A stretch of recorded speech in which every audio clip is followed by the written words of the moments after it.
ക്രൂശിക്കപ്പെട്ട ക്രിസ്തുവിനെ പ്രസംഗിക്കുന്നു. ഇയ്യോബിന് പിന്നെയുണ്ടായ കയ്പ് അവിശ്വാസത്തിൻ്റെ കയ്പാണ്. The bitterness of disbelief. അയ്യോ, വിശ്വാസിയായിരുന്നല്ലോ, എന്ത് പറ്റി പെട്ടെന്ന് ഈ അവിശ്വാസം വരാൻ? ശരി, ആപത്ത് വന്നു. അവിശ്വാസത്തിൻ്റെ കയ്പ്. ഇയ്യോബ് ദൈവത്തിന് സംശയിക്കാൻ തുടങ്ങി. എന്താ ദൈവം എന്നോട് ഇങ്ങനെ ചെയ്തത്? ദൈവം എൻ്റെ പ്രശ്നം കാണാത്തത് എന്താണ്? ഇത്രയും കൊടി ദൂരത്തിലേക്ക് ദൈവം എന്നെ കൊണ്ടുവന്നത് എന്തിനാണ്? ഇയ്യോബിന് അവിശ്വാസത്തിൻ്റെ കയ്പ് വന്നു. അവിശ്വാസം വലിയ കയ്പാണ് കേട്ടോ. അവിശ്വാസത്തിന് ഒരിക്കലും ഇടം കൊടുത്തു പോകരുത്, ഒരു കാരണവശാലും. മനുഷ്യനെ പിശാച് വീഴ്ച ആദ്യം ചെയ്ത പണി അവർക്ക് അവിശ്വാസം ഉണ്ടാക്കുക എന്നുള്ളതായിരുന്നു.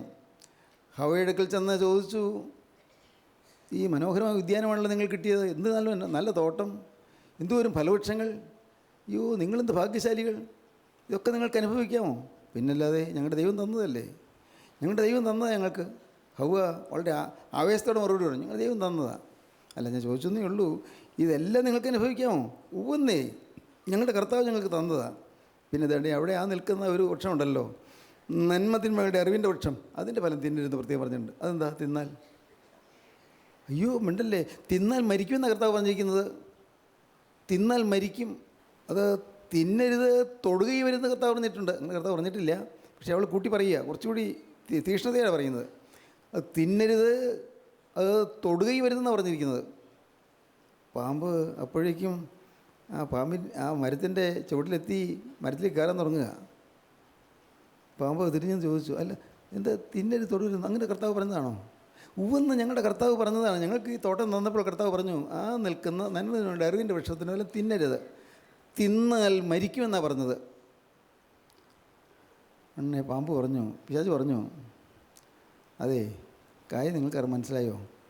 നിങ്ങൾ തിന്നാൽ ദൈവത്തെപ്പോലെയാകുമെന്ന് ദൈവത്തിനറിയാം, അതുകൊണ്ടാണ് തിന്നരുതെന്ന് പറഞ്ഞത്. എന്താ ഒരു നല്ല കൊള്ളി വെച്ചാൽ പറയുന്നത്, നിങ്ങൾ തിന്നാൽ ദൈവത്തെപ്പോലെയാകും ദൈവം അറിയുന്നു എന്ന് പറഞ്ഞാൽ, നിങ്ങൾ തിന്ന് ദൈവത്തെപ്പോലെ ആകുന്നത് ദൈവത്തിന് ഇഷ്ടമല്ല. നിങ്ങൾ ദൈവത്തെപ്പോലെ ആകുന്നത് ദൈവത്തിന് ഇഷ്ടമല്ല. ദൈവം മനുഷ്യൻ സൃഷ്ടിച്ചപ്പോഴോ തൻ്റെ സ്വരൂപത്തിലും സാദൃശ്യത്തിലും സൃഷ്ടിച്ചു, തന്നെപ്പോലെ തൻ്റെ സ്വരൂപത്തിലും സാദൃശ്യത്തിലും സൃഷ്ടിച്ചു. പക്ഷേ പിശാച് അവിശ്വാസം കൊണ്ടുവരികയാണ്. തിന്നാൽ നിങ്ങൾ മരിക്കുമെന്ന സ്ത്രീ പറഞ്ഞപ്പോൾ പറയുകയാണ്, നിങ്ങൾ തിന്നാൽ ദൈവത്തെപ്പോലെയാകുമെന്ന് ദൈവത്തിനറിയാം, അതുകൊണ്ടാണ് അങ്ങനെ പറഞ്ഞത്. അവിശ്വാസം വന്നു. ദൈവത്തിൻ്റെ സ്നേഹത്തെ അവിശ്വസിച്ചു, ദൈവത്തിൻ്റെ കൽപ്പനയെ അവിശ്വസിച്ചു, ദൈവത്തിൻ്റെ ആജ്ഞയുടെ പേരിലുള്ള ഉദ്ദേശത്തെ അവിശ്വസിച്ചു. അവിശ്വാസം. ദൈവമക്കളെ, നിങ്ങൾക്ക് പലർക്കും പറ്റിയിരിക്കുന്നത് വലിയൊരു അപകടമാണ് അവിശ്വാസമാണ്. അവിശ്വാസം പൂർണ്ണമായി അങ്ങ് അംഗീകരിക്കാൻ പറ്റുന്നില്ല, പൂർണ്ണമായി വിശ്വസിക്കാൻ സാധിക്കുന്നില്ല, മുഴുവനായിട്ട് അംഗീകരിച്ച് മുഴുവനായി ചേർന്ന് വരാൻ സാധിക്കുന്നില്ല. ഒരു കാര്യം ഞാൻ പറയാം, വിശ്വാസത്തിൻ്റെ ദാർഢ്യമുള്ളയിടത്ത് അനുഗ്രഹത്തിൻ്റെ പെരുപ്പമുണ്ട്. സ്തോത്രം. വിശ്വാസത്തിൽ ഉറച്ചോ അനുഗ്രഹം പെരുകും.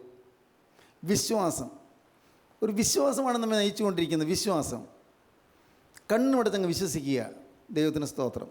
മുഴുവൻ കണ്ണുമടച്ചങ്ങ് വിശ്വസിക്കുക. എൻ്റെ ദൈവം നല്ലവനാണ്, എൻ്റെ യേശു എന്നെ സ്നേഹിക്കുന്നവനാണ്, എൻ്റെ യേശു എനിക്ക് വേണ്ടി ക്രൂശിൽ മരിച്ചവനാണ്, എൻ്റെ യേശു എനിക്ക് വേണ്ടി തിരുരക്തം ചിന്തിയവനാണ്, യേശു ക്രിസ്തുവിൻ്റെ രക്തത്തിൽ എൻ്റെ പാപങ്ങളെ മോചിച്ച് തന്നതാണ്. ആ തിരുരക്തം ഇനിയും എൻ്റെ പാപം മോചിക്കാൻ ശക്തമാണ്. ഇന്നും ആ തിരുരക്തം എന്നോട് സംസാരിച്ചു കൊണ്ടിരിക്കുകയാണ്. ഞാൻ തിരുരക്തത്തിൻ്റെ വിലയാണ് ഞാൻ. എന്നെ പിശാചിൻ്റെ കയ്യിൽ നിന്ന് വീണ്ടെടുക്കാൻ കർത്താവ് കൊടുത്ത വില തൻ്റെ തിരുരക്തം തന്നെയാണ്. എന്നെ പിശാചിൻ്റെ കയ്യിൽ നിന്ന് രക്ഷിക്കാൻ കർത്താവ് തൻ്റെ തിരുരക്തം കൊടുത്താണ് എന്നെ വീണ്ടെടുത്തത്. യേശുക്രിസ്തു എന്നെ സ്നേഹിക്കുന്നു, വ്യക്തിപരമായി എന്നെ സ്നേഹിക്കുന്നു. ഈ ഒരു വിശ്വാസം, അടിസ്ഥാനപരമായ വിശ്വാസം.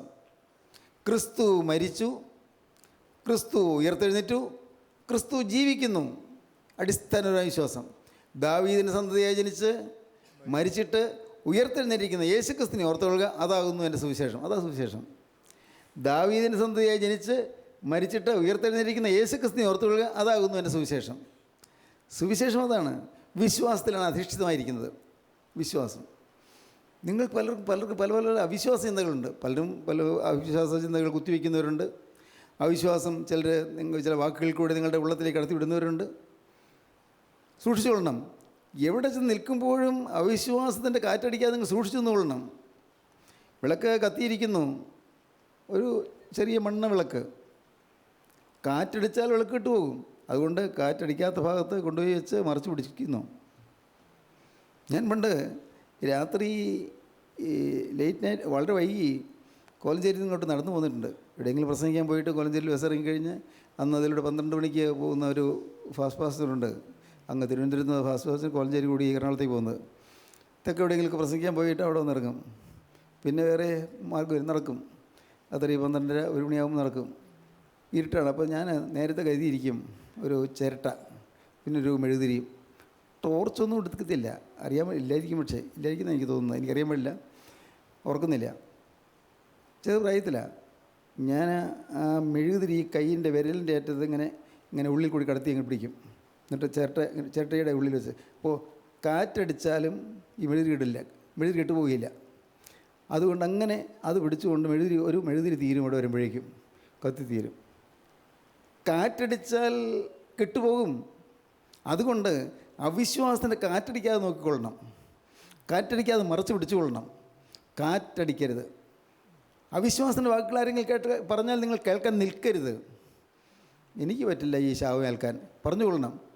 ദൈവത്തെയും ദൈവജനത്തെയും ദൈവത്തിൻ്റെ വേലയെയും ദുഷിക്കുന്നവരാരെങ്കിലും നിങ്ങൾ പറഞ്ഞാൽ, അയ്യോ ഈ ശാപത്തിന് ഞാൻ ഉത്തരവാദിയല്ല കേട്ടോ, ഞാൻ ഇല്ല കേട്ടോ, ഞാൻ എന്നെ കൊണ്ട് കേൾക്കാൻ വയ്യ, മാറിക്കൊള്ളണം. അല്ല, അതൊന്നും പറയാൻ പറ്റില്ലെങ്കിൽ നിങ്ങൾ മാറിക്കോളൂ. ശാപകരമായ വാക്കുകളാണ് അവർ പറയുന്നത്. ശാപത്തിൻ്റെ വാക്കുകളാണ് നിങ്ങൾക്ക് ലഭിക്കുന്നത്. അവിശ്വാസത്തിൻ്റെ വാക്കുകൾ കേട്ടാൽ നിങ്ങൾ തകർന്നു പോകും, നശിച്ചു പോകും. നിങ്ങളുടെ കുടുംബം നശിക്കും, നിങ്ങളുടെ മക്കൾ നശിക്കും. അതുകൊണ്ട് അവിശ്വാസത്തിൻ്റെ ഏതെങ്കിലും ഒരാശയം ആരിൽ നിന്നെങ്കിലും കേൾക്കാൻ തുടങ്ങുമ്പോഴേക്കും നിങ്ങൾ ഉടനെ സ്ഥലം വിട്ട് മാറിക്കൊള്ളണം, അവിടെ മാറിക്കൊള്ളണം. പ്രിയപ്പെട്ടവർ, ദൈവത്തിന് സ്തോത്രം. അങ്ങനെ തന്നെ സൂക്ഷിക്കണം എപ്പോഴും. അവിശ്വാസം ഈ ഒരു പറ്റി ഏറ്റവും വലിയ അവിടെ അവിശ്വാസം എന്ന കാറ്റടിച്ചു. അവിശ്വാസത്തിൻ്റെ കാറ്റടിച്ചു. അവിശ്വാസം, ഡിസ്ബിലീഫ്. ദൈവത്തോടൊരു അവിശ്വാസം വന്നു. ദൈവത്തിന് സ്തോത്രം. ക്രിസ്തു നല്ലവനാണെന്നുള്ള വിശ്വാസം വരാതിരുന്നാൽ തന്നെ അവിശ്വാസമാണ്. ക്രിസ്തു നല്ലവനാണെന്ന്, യേശു ക്രിസ്തു നല്ലവനാണെന്ന് നമുക്ക് തോന്നിയില്ലെങ്കിൽ അത് അവിശ്വാസമാണ്. എനിക്കെന്താ ഇങ്ങനെ വന്നത്, എനിക്കെന്താ ഇങ്ങനെ സംഭവിച്ചത്? ഞാൻ മാനമര്യാദയായിട്ട് ജീവിച്ചവനാണല്ലോ, ഞാൻ പ്രാർത്ഥിക്കുന്നവനാണല്ലോ, ഞാൻ നല്ലൊരു കൂട്ടായ്മയിൽ പോകുന്നവനാണല്ലോ, പിന്നെ എനിക്കെന്താണ്ട് കരയറ്റം കിട്ടാത്തത്? ദൈവത്തിന് സ്തോത്രം. ഒരിക്കലും ഒരു സന്യാസിയുടെ അടുക്കൽ ഒരു ചെറുപ്പക്കാരൻ ചെന്നു. സന്യാസിയോട് പറഞ്ഞു, സ്വാമി, എനിക്ക് ഒരു വിജയജീവിതം കിട്ടുന്നില്ല. എന്താ വിജയജീവിതം നീ പറഞ്ഞാൽ അതെന്താ നീ ഉദ്ദേശിക്കുന്നത്? അല്ലെങ്കിൽ എൻ്റെ പാപചിന്തകൾ മാറുന്നില്ല, പാവത്തിൻ്റെ അഴുക്ക് ചിന്തകൾ മാറുന്നില്ല. ഞാൻ എന്താ വേണ്ടത്? നീ അത് വേണ്ട മറ്റൊന്നുമല്ല, നീ പ്രാർത്ഥിക്കണം, ദൈവത്തോട് പ്രാർത്ഥിക്കണം. അപ്പോൾ പാവചിന്തകളൊക്കെ മാറി കിട്ടും. നിൻ്റെ ഹൃദയം ദൈവത്തോടുള്ളതായ പ്രാർത്ഥനയിലും സ്നേഹത്തിലും നിറയണം, പാവചിന്തകൾ മാറി കിട്ടും. കുറേ ദിവസം കഴിഞ്ഞാൽ വീണ്ടും വന്നു. സ്വാമി, ഇപ്പോഴും എൻ്റെ പാവചിന്തകൾ മാറുന്നില്ല, ഞാൻ ജയിക്കുന്നില്ല, എനിക്ക് എന്താ പറ്റുന്നത്? എനിക്ക് സാധിക്കുന്നില്ല. അത് അങ്ങ് പറയുന്നു ജയം കിട്ടുമെന്ന്, എനിക്ക് സാധിക്കുന്നില്ലല്ലോ. നീ പോയി ഒരു കാര്യം ചെയ്യുക, നീ ഇരുന്ന് പ്രാർത്ഥിക്കുക. നീ പ്രാർത്ഥിച്ച് അനുഗ്രഹം പ്രാപിക്കൂ. 3-ാം പ്രാവശ്യം വന്നപ്പോഴും അവൻ പറയുന്നു എനിക്ക് സാധിക്കുന്നില്ലെന്ന്. അദ്ദേഹം അന്നും അത് പറഞ്ഞു, നീ പ്രാർത്ഥിക്കുക, നിനക്ക് സാധിക്കും, നിനക്ക് ജയം കിട്ടും. തവണ ചെറുപ്പക്കാരൻ ദേഷ്യം വന്നു, ഭയങ്കര ദേഷ്യം വന്നു. അവൻ സ്വാമിയെ ചീത്ത വിളിക്കാൻ തുടങ്ങി. കുറേ നേരം ചീത്ത വാക്ക് പറഞ്ഞു. വെറുതെ എന്നെ കബളിപ്പിക്കുകയാണ്, നിങ്ങൾ ഈ സ്വാമിമാരെല്ലാം വളരാത്തവരാണ്, നിങ്ങൾക്ക് വെറുതെ പറയുന്ന വാക്കിനൊരു വിലയുമില്ല, നിങ്ങൾ ദൈവം എന്നൊക്കെ പറയുന്നു, അതൊന്നും ഒരു വാസ്തവമല്ല. കുറേ അങ്ങ് ചീത്ത പറിച്ചു. സ്വാമി മിണ്ടാതിരിക്കുക. ഇത്തിരി കഴിഞ്ഞപ്പോൾ അവൻ ശാന്തനായിട്ട് ചോദിച്ചു, സ്വാമി, ഞാൻ ഇത്രയൊക്കെ വഴക്ക് പറഞ്ഞിട്ടും ചീത്ത വിളിച്ചിട്ടും അങ്ങേക്ക് ഒരു കൂസലില്ലാത്ത എന്താ? അങ്ങ് അനക്കം ഒരു പ്രതികരണമില്ലല്ലോ. അല്ല, നീ പറഞ്ഞതൊന്നും ഞാൻ സ്വീകരിച്ചില്ല. നീ പറഞ്ഞത് ഞാൻ ഇങ്ങോട്ട് വാങ്ങിയിട്ട് വേണ്ടേ? ഞാൻ സ്വീകരിച്ചില്ല. പറഞ്ഞതൊക്കെ നിൻ്റെ കയ്യിലല്ലേ ഇരിക്കുന്നത്, ഞാൻ സ്വീകരിച്ചില്ല. അതുകൊണ്ടാണ് എനിക്ക് പ്രയാസം വരാത്തത്. നീ പറഞ്ഞ വാക്കുകളെല്ലാം അതെല്ലാം നിൻ്റെ വാക്കുകളാണ്. നീ പറഞ്ഞ ഒന്നും ഞാൻ കൈക്കൊണ്ടില്ല, അതുകൊണ്ട് എനിക്ക് പ്രയാസം ഉണ്ടായില്ല. അവനെപ്പോഴും മനസ്സിലായ കാര്യം, ജീവിതത്തിൽ നാം പറയുന്ന വാക്കുകളും നാം ചെയ്യുന്ന പ്രവൃത്തികളും എല്ലാം തിരിച്ചു വരുന്നു. അതുകൊണ്ട് എല്ലാറ്റിലുപരിയായി എന്നെ തന്നെ മറന്ന് ദൈവാനുരൂപമായി ജീവിച്ചാൽ എനിക്ക് ജയം കിട്ടും എന്നവന് മനസ്സിലായി. അവന് ജയാളിയായി തീർന്നു. പ്രിയപ്പെട്ടവരെ, അയ്യോൻ്റെ വിശ്വാസം തകർന്നുപോയി. അപ്പോസ്തലനായ പൗലോസ് പറയും, വിശ്വാസക്കപ്പൽ തകർന്നുപോയി എന്ന് ചിലരെക്കുറിച്ച് പറയുകയാണ്. ഹുമനിയോസും ഫിലിത്തോസും അവരുടെ വിശ്വാസക്കപ്പൽ തകർന്നുപോയി. വിശ്വാസക്കപ്പൽ വലിയൊരു കപ്പലാണത്, അത് തകർന്നുപോയി. ഇന്ന് ഈ വാക്കുകളെ കേൾക്കുന്ന നിങ്ങളാരെങ്കിലും അവിശ്വാസം വന്നവരുണ്ടോ? ഏതെങ്കിലും അവിശ്വാസങ്ങൾ? ദൈവവചനത്തിൽ അവിശ്വാസം വന്നവരുണ്ടോ? ദൈവവചനം പറയുന്നവരിൽ അവിശ്വാസം വന്നവരുണ്ടോ? ദൈവവചനം പറയുന്നവരെക്കുറിച്ച് എന്തെങ്കിലും ചിന്താക്കുഴപ്പങ്ങൾ വന്നവരുണ്ടോ? ദൈവത്തിന് സ്തോത്രം. അതിന് ഞാൻ ആദ്യം പറഞ്ഞത്, അങ്ങനെ എന്തെങ്കിലും ചിന്താക്കുഴപ്പം, എന്തെങ്കിലും നിങ്ങൾക്ക് അരുതാത്ത രീതിയിൽ അവിശ്വാസത്തിൻ്റെ ചിന്തകൾ എൻ്റെ നേരെ വന്നാൽ നിങ്ങൾക്ക് ദൈവം എൻ്റെ അടുക്കലേക്ക് നേരിട്ട് വരാം, തുറന്ന് പറയാം. ഒരു ലജ്ജയും വേണ്ട, ഒരു അപകടവും നിങ്ങൾക്ക് സംഭവിക്കുകയില്ല. അയ്യോ ഇതൊക്കെ സാറിനോട് പറയുന്നത് എങ്ങനെയാണ്? പേടിക്കണ്ട, പറഞ്ഞോളൂ. കാരണം തുറന്ന് പറഞ്ഞാൽ എനിക്ക് തിരുത്താൻ പറ്റും. അതാണ് ഞാൻ പറയുന്നത്, ചുമ്മാ പറയുന്നതല്ല. നിങ്ങൾ തുറന്ന് പറഞ്ഞാൽ എനിക്ക് തിരുത്താൻ പറ്റും. ഇല്ലെങ്കിൽ ഞാൻ വിചാരിക്കും ഞാൻ ഓൾ റൈറ്റ് ആണെന്ന്. എല്ലാവരും നല്ലതെന്ന് പറയുമ്പോൾ എൻ്റെ കാര്യം ഞാൻ ഓൾ റൈറ്റ് ആണെന്ന്, എല്ലാം ശരിയായിന്ന. എല്ലാവരും നല്ലതല്ലെന്നേ പറയുന്നുള്ളൂ. അപ്പോൾ അതുകൊണ്ട് ഞാൻ അഹങ്കാരിയാകും, ഞാൻ ഔട്ട് ഓഫ് ദ ഫീൽഡാകും, ഞാൻ കളത്തിന് പുറത്താകും. ദൈവത്തിന് സ്തോത്രം. സഹോദരങ്ങൾ, നിങ്ങൾക്ക് മനസ്സിലാകുന്നുണ്ടോ ഞാൻ പറയുന്നതൊക്കെ? നിങ്ങൾ ഗ്രഹിക്കാൻ പറ്റുന്നുണ്ടോ? നിങ്ങളുടെ ജീവിതത്തിൽ നിങ്ങൾ വിശ്വാസികളായി തീരുക, വിശ്വാസത്തിൽ സമ്പന്നരാകുക, വിശ്വാസത്തിൽ സമ്പന്നരാകുക. വിശ്വാസക്കപ്പൽ താഴുമോ ഈ ഉലകിൽ, ഈശാനമൂലനേറുന്നേ. ആശ്വാസമേകുവാൻ നീ വേഗമായി വന്നാലും, ആശ്വാസമേകുവാൻ നീ വേഗമായി വന്നാലും, വിശ്വാസനായക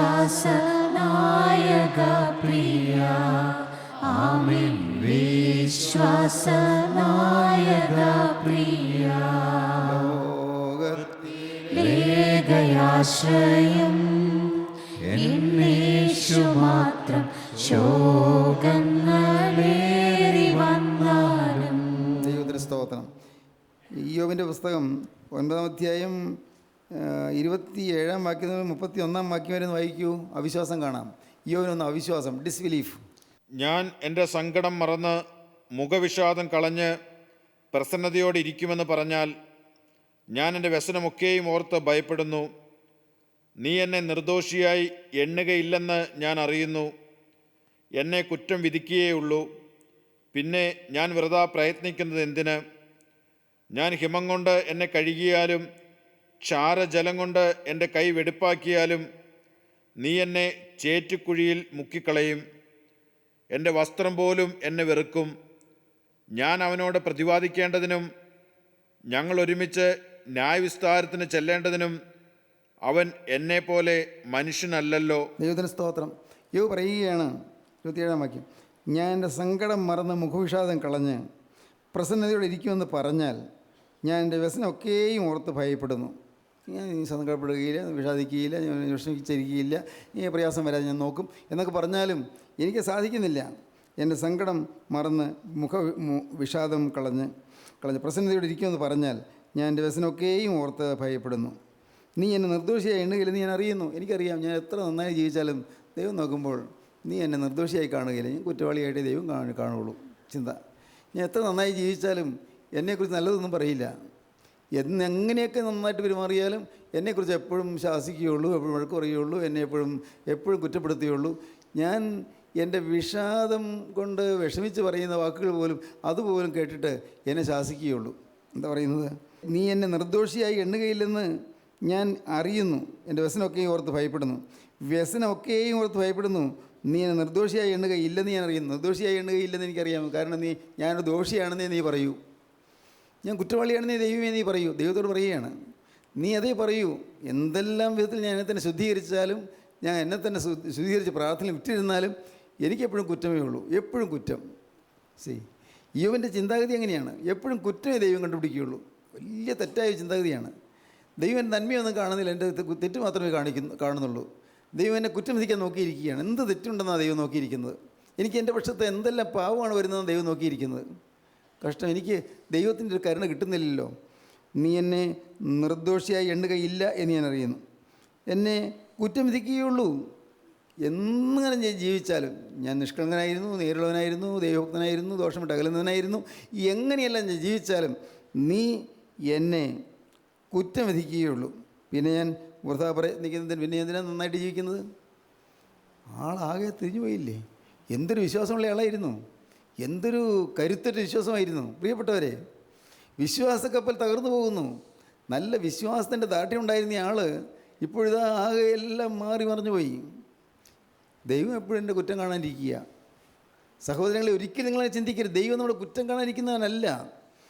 നാം പോകുന്ന പോക്കിൽ വലിയ കെണിയുണ്ടെന്ന് കാണിച്ച് കർത്താവ് നമ്മളെ ബലം പ്രയോഗിച്ച് മാറ്റുകയാണ് ചെയ്യുന്നത്. നമ്മളെ അവിടെ നിന്ന് മാറ്റുകയാണ്. അതാണ് ദൈവത്തിൻ്റെ ശാസന, ദൈവത്തിൻ്റെ ശിക്ഷ എന്ന് പറയുന്നത്. ദൈവത്തിൻ്റെ കരുണയാണത്. അപകടത്തിലേക്ക് നാം കൂപ്പുത്തുകയാണ്, അനർത്ഥത്തിലേക്ക് നാം പോവുകയാണ്, അത്യാഹിതത്തിലേക്ക് നാം നീങ്ങുകയാണ്, പടുകുഴിയിലേക്ക് നാം വീഴാൻ പോവുകയാണ്. അടുത്ത സ്റ്റെപ്പ് പടുകുഴിയിലേക്കാണ്. ദൈവം പിടിച്ച് പെട്ടെന്ന് മാറ്റുന്നു. അത് ദൈവം നമ്മെ കുറ്റം വിധിക്കുന്നതല്ല, ദൈവം നമ്മെ ശിക്ഷിക്കുന്നതല്ല. ദൈവത്തിൻ്റെ സ്നേഹം നിർബന്ധിക്കുകയാണ്, പിടിച്ചു മാറ്റുകയാണ്.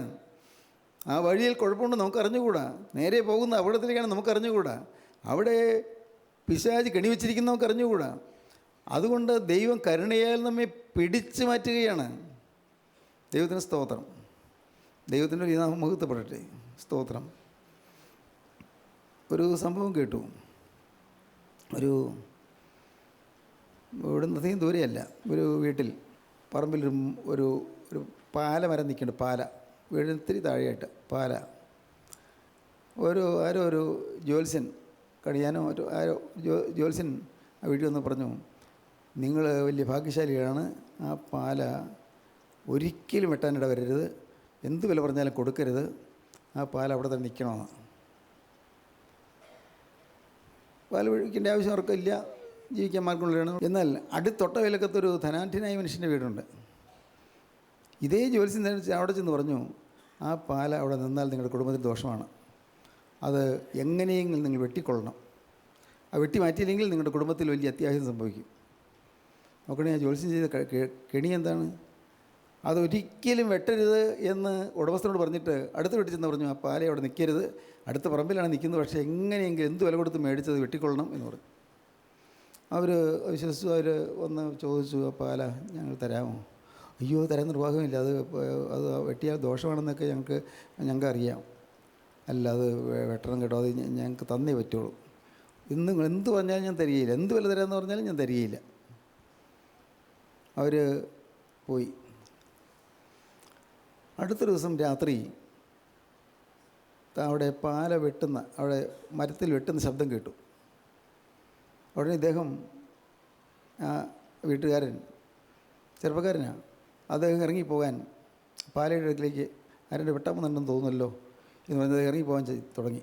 ഭാര്യ പറഞ്ഞു, വേണ്ട, പാല പോകുന്നെങ്കിൽ പോട്ടെ, എന്നാലും അത് തടയാൻ പോകണ്ട, വേണ്ട. അല്ല, ഞാൻ ഒന്നും വഴക്ക് പറയാൻ ഞാൻ പോകുന്നില്ല, ഞാൻ വഴക്കടിക്കാൻ പോകുന്നില്ല, ഞാൻ ഒരു ബഹളം വയ്ക്കാനും പോകുന്നില്ല, അത് അവരെന്താണ് ചെയ്യുന്നതെന്ന് അറിയാൻ പോകുന്നേ ഉള്ളൂ. അയ്യോ പോവല്ലേ, ഇപ്പോൾ രാത്രിയല്ലേ, ഇപ്പോൾ പോവല്ലേ. പക്ഷേ ആ ഭാര്യ പറഞ്ഞ് അനുസരിക്കാതെ അദ്ദേഹം പോയി. പിറ്റേന്ന് രാവിലെ അവിടെ പാല വെട്ടിക്കഴിഞ്ഞിരുന്നു, പാല വെട്ടി മാറ്റുകയും ചെയ്തിരുന്നു. അവിടെ ഇദ്ദേഹത്തിൻ്റെ ഡെഡ് ബോഡി കിടക്കുന്നു, ഈ ചെറുപ്പക്കാരൻ്റെ. എങ്ങനെയാണ് സംഭവിച്ചത് ആർക്കറിയാൻ പാടില്ല. ദൈവത്തിന് സ്തോത്രം. ഞാൻ പറയട്ടെ, ജീവിതത്തിൽ ചില ഭയനിർദ്ദേശങ്ങൾ വരുമ്പോൾ സ്വന്തം ഭാര്യയാണ് പറഞ്ഞത് അനുസരിക്കുക, അല്ലെങ്കിൽ ഭർത്താവാണ് പറഞ്ഞത് അനുസരിക്കുക, വേണ്ട വേണ്ട വേണ്ട പറഞ്ഞാൽ അനുസരിക്കുക. അവിടെ കൂടുതൽ ചിന്തിക്കരുത്, പറയുന്നത് സ്വീകരിക്കുക. കുടുംബജീവിതത്തിൻ്റെ ദാർഢ്യം എന്ന് പറയുന്നതാണ്, കുടുംബജീവിതത്തിൻ്റെ ബലം എന്ന് പറയുന്നതാണ് പരസ്പരമുള്ള സഹകരണമാണ് കുടുംബജീവിതം. ഭാര്യ പറയുന്നത് ഭർത്താവ് സ്നേഹത്തോടെ അനുസരിക്കുന്നു, ഭർത്താവ് പറയുന്നത് ഭാര്യ സ്നേഹത്തോടെ അനുസരിക്കുന്നു. അവിടെ അന്യോന്യം വിധേയത്വമാണ്. ഒരിക്കലും നാം നമ്മുടെ സ്വന്തം അഭിപ്രായപ്രകാരവും സ്വന്തം ആവശ്യപ്രകാരവും ഒരു കാര്യം ചെയ്യരുത്.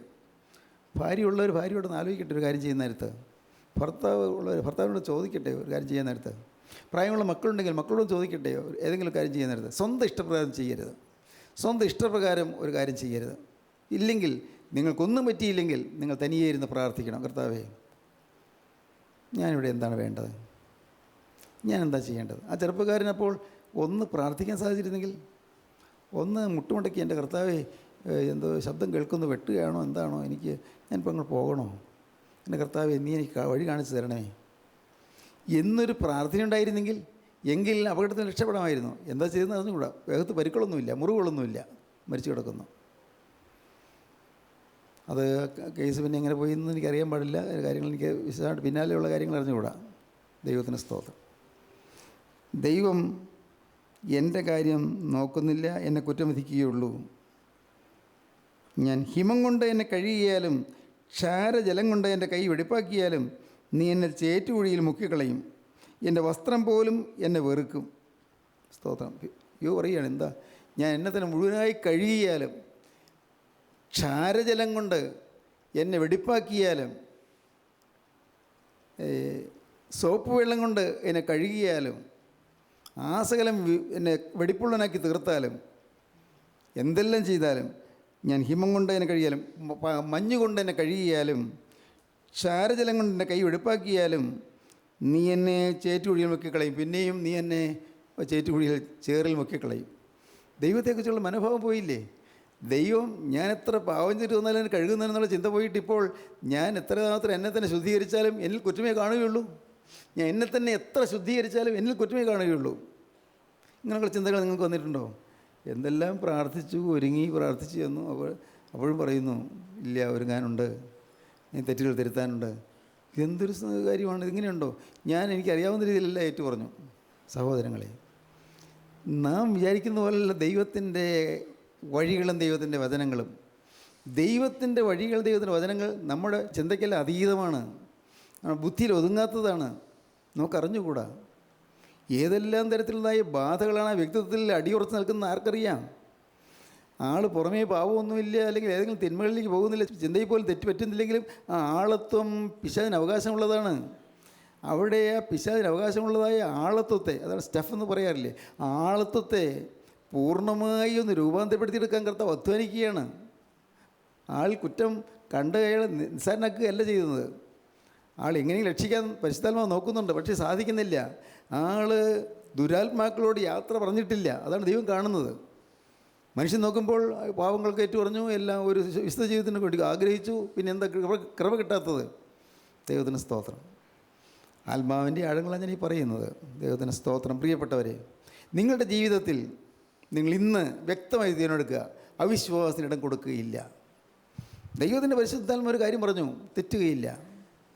ദൈവത്തിൻ്റെ പരിശുദ്ധാത്മാവ് പറയാൻ ഉപയോഗിച്ച വ്യക്തിയെ നിങ്ങൾക്ക് വിശ്വാസമില്ലെങ്കിൽ എല്ലാം പോയി, എല്ലാം തകർന്നു. ദൈവത്തിൻ്റെ പരിശുദ്ധാത്മാവ് എന്തെങ്കിലും വെളിപ്പെടുത്തി തരാൻ നിങ്ങൾക്ക് വേണ്ടി ദൈവം ഒരുക്കിയ ദൈവദാസനെ നിങ്ങൾ വിശ്വസിക്കുന്നില്ലെങ്കിൽ, ആ ദൈവദാസൻ പറയുന്നത് വിശ്വസിക്കുന്നില്ലെങ്കിൽ എല്ലാം തകർന്നു, ഒന്നും നിങ്ങൾക്ക് പ്രയോജനം കിട്ടുകയില്ല. വിശ്വസിക്കുക. ദൈവത്തിൻ്റെ പരിശുദ്ധാത്മാവ് ഇന്ന കാര്യം എന്നോട് പറഞ്ഞു, ഞാൻ വിശ്വസിക്കുന്നു, ഞാൻ എളിമപ്പെടുന്നു, ഞാൻ താഴുന്നു. പറയട്ടെ, അങ്ങനെ താഴുമ്പോൾ പരിശുദ്ധാത്മാവ് നീർച്ചാട്ടം പോലെ നിങ്ങളുടെ മേൽ വരും. പരിശുദ്ധാത്മാവ് നിങ്ങളുടെ മേൽ ഇറങ്ങി വരും. എല്ലാം പൂർണ്ണമായിട്ട്, ഒന്നും ചിന്തിക്കാതെ, ഒന്നും സംശയിക്കാതെ, പൂർണ്ണ വിശ്വാസത്തോടെ കർത്താവിൻ്റെ ഭാഗത്തേക്ക് ഏൽപ്പിച്ചു കൊടുക്കുക. എല്ലാം മാറും. യോബിൻ്റെ പുസ്തകം അവസാനമാകുമ്പോഴേക്കും എല്ലാം മാറുന്നു. അവിശ്വാസം മാറുന്നു, യോബിൻ്റെ വിരസത മാറുന്നു, യോബിൻ്റെ രോഗം മാറുന്നു, യോബിൻ്റെ വിഷമതകൾ മാറുന്നു, യോബിന് മക്കൾ തിരികെ കിട്ടുന്നു. മരിച്ചുപോയ മക്കൾക്ക് വരെ വേറെ 7 ആൺമക്കളും 3 പെൺമക്കളും പിന്നെ ഉണ്ടാകുന്നു. യോബിന് കുടുംബം അനുഗ്രഹിക്കപ്പെടുന്നു, മേൽക്കുമേൽ അഭിവൃദ്ധി പ്രാപിക്കുന്നു, പഴയ കാലത്തേക്കാൾ കൂടുതൽ മേന്മയേറിയ അഭിവൃദ്ധിയിലേക്ക് വരുന്നു, എല്ലാം ലഭിക്കുന്നു. സഹോദരങ്ങളെ, ഇന്ന് ഈ വാക്കുകളെ കേട്ടുകൊണ്ടിരിക്കുമ്പോൾ നിങ്ങൾ പറയണം, കർത്താവേ, ഇന്നലത്തേതിലും മെച്ചമായ ഭാവിയിലേക്ക് എന്നെ നയിക്കണമേ, ഇന്നലത്തേതിലും മെച്ചമായ ഒരു നല്ല കാലത്തേക്ക് എന്നെ കൊണ്ടുപോകണമേ, ഇന്നലത്തേതിലും മെച്ചമായ ഒരു നല്ല ഭാവി എനിക്ക് തരണമേ, എൻ്റെ ജീവിതത്തിലെ എല്ലാ പാപങ്ങളും നീ ക്ഷമിക്കണമേ, മനസ്സറിഞ്ഞൊരു പാപം ചെയ്യുകയിൽ ഞാൻ എന്നോട് വാക്ക് പറഞ്ഞതാണല്ലോ എന്ന് ഞാൻ വീണ്ടും പറയുന്നു. കർത്താവേ, മനസ്സറിഞ്ഞ് തെറ്റായ വഴിയിലേക്ക് പോവുകയില്ല. അറിയാതെ എന്തെങ്കിലും വന്നെങ്കിൽ പരിശുദ്ധാത്മാവേ എനിക്ക് കാണിച്ചു തരണമേ, ഞാൻ തിരുത്തിക്കൊള്ളാം. കർത്താവേ, ഞാൻ തിരുത്തിക്കൊള്ളാം. എനിക്ക് ദൈവരാജ്യത്തിൽ പോകണം, എനിക്ക് ദൈവത്തിൻ്റെ വചനം വിശ്വസിച്ച് ദൈവരാജ്യത്തിൽ തന്നെ സ്തുതിക്കണം, നിത്യതയുടെ സന്തോഷത്തിൽ എനിക്ക് പങ്കാളിയാകണം. കർത്താവേ, അതിനായിട്ട് എന്നെ നീ പരുവപ്പെടുത്തണമേ, എന്നെ നീ കണ്ടീഷൻ ചെയ്യണമേ, എന്നെ നീ ഒരുക്കണമേ, എന്നെ നീ ശുദ്ധീകരിക്കണമേ, എന്നെ നിൻ്റെ ആത്മാവിനെ പകരണമേ. ഹല്ലേലൂയ. ദൈവത്തിന് സ്തോത്രം. ജീവനുള്ള ദൈവമേ, അതിമനോഹരമായൊരു ദിവസം കൂടി ഞങ്ങൾക്ക് തന്നല്ലോ. നന്ദി പിതാവേ, നന്ദിയോടെ സ്തോത്രം. ഈ മക്കളെല്ലാം കർത്താവെ അവിടെ നിന്ന് അനുഗ്രഹിച്ച് എഴുന്നേൽപ്പിക്കണമേ. എൻ്റെ കർത്താവിൻ്റെ രണ്ടാമത്തെ വരവിൽ പറന്നു വരുന്ന വിശുദ്ധന്മാരുടെ നിരയിൽപ്പാൻ ഈ മക്കളെല്ലാവരും അവിടെ നിന്ന് രൂപാന്തരപ്പെടുത്തണമേ. ഭവനമായി അനുഗ്രഹിക്കണമേ. ഭവനങ്ങളിലേക്ക് സ്വസ്ഥതയും ശാന്തിയും അയക്കണമേ. കുടുംബസമാധാനത്താൽ ഈ മക്കളെ അനുഗ്രഹിക്കണമേ. എല്ലാ നന്മകളാൽ നിറയ്ക്കണമേ. യേശുക്രിസ്തുവിൻ്റെ പരിശുദ്ധമായ നാമത്തിൽ പ്രാർത്ഥിക്കുന്ന കൃപയോടെ കേൾക്കണമേ. ആമീൻ. ഹല്ലേലൂയ, ഹല്ലേലൂയ, ഹല്ലേലൂയ.